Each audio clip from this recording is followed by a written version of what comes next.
Kapag gusto ka iangat ni Lord, madalas meron yan tatlong hakbang, pero warning lang. Hindi yan para sa mahina ang puso. Kasi ang pruning at obedience, masakit yan. Mabigat yan. Hindi lahat handang dumaan dito. Una, pruning.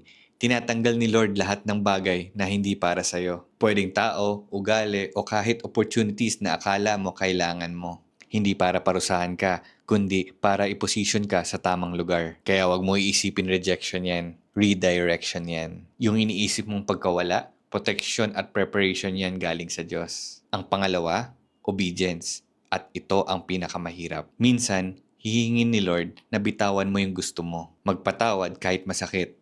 At magtiwala kahit walang kasiguraduhan. Hindi ito laging may kasamang paliwanag. At hindi ito laging logical. Madalas hindi natin to maintindihan. Madalas hindi natin to paniniwalaan. Madalas hindi natin to matatanggap. Pero tandaan mo, obedience is the key that unlocks the next level.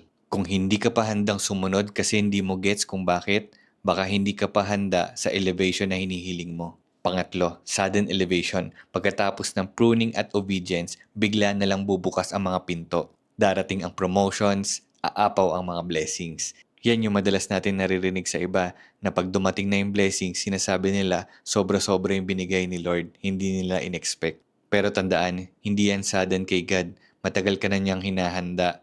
Nakaplano na yan lahat sa Kanya. Hinihintay ka lang niya sumunod at magtiwala para maging ready ka sa ibibigay niya. Nasiguradong yung ibibigay niya, maaalagaan mo. Kaya sabi sa 1 Peter 5:6, humble yourselves in the mighty hand of God, that He may exalt you in due time. Kaya kung nararamdaman mo na parang pinapahinto ka, na tinatanggalan ka, o tinutulak ka ni Lord sa mahirap na hakbang, baka nasa proseso ka na ng elevation. At uulitin ko, hindi ito para sa mahina ang puso.